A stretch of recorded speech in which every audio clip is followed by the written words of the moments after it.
சரி, நான் இப்போ இருக்கிறது வந்து திருவாரூர் மாவட்டம். நான் இந்த மாவட்டத்தில் ஒரு கிராமத்துலேருந்து தான் வந்திருக்கேன். ஸோ எனக்கு என்ன குவாலிஃபிகேஷன், எனக்கு என்ன இதை பற்றிலாம் பேசுறதுக்கு உனக்கு என்ன குவாலிஃபிகேஷன் இருக்குன்னா சில வீடியோவில் சில பேர் கேட்டிருந்தாங்க.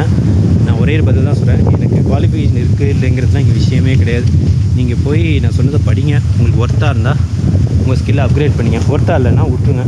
ஸோ மோர் தென் 20 இயர்ஸாக இருக்கேன் இந்த ஐடி துறையில். ஸோ எனக்கு வந்து 20 இயர்ஸ் எக்ஸ்பீரியன்ஸாக 20 இயர்ஸ் ஓல்டான்னு கேட்டிங்கன்னா நான் வந்து 20 இயர்ஸ் ஓல்டுன்னு தான் சொல்லுவேன். ஏன்னா இன்றைக்கி எல்லாம் கற்றுக்கிட்டு திரும்பி பார்க்குறவே முன்னாடி நான் திரும்ப ஃப்ரெஷர் மாதிரி தான் நிற்கிறேன். அதனால் நம்ம வந்து இம்மாதிரி தட்டிட்டேன்னா 20 வருஷம் இருக்கேன், நீ யார் என்னை கேட்குறதுக்கு, எனக்கு எல்லாம் தெரியும்னு பேசுகிறதுக்கெலாம் இங்கே வேலைக்கு ஆகாது. நீங்கள் அட்லீஸ்ட் வருஷத்துக்கு ஒரு தடவையாச்சும் உங்களை ஒரு ஃப்ரெஷராக நினச்சிட்டு இருக்கிற ஸ்கில்லை அப்கிரேட் பண்ணாலே வழியே நீங்கள் சக்ஸஸ் ஆக முடியாது. ஒரு கம்பெனியில் எனக்கு பெருசாக கொண்டாடுறாங்க, எனக்கு அந்த அவார்டு கொடுத்துருக்காங்க, இந்த அவார்டு கொடுத்துருக்காங்கன்னா அது உங்களுக்கு சந்தோஷப்படுத்தலாம்.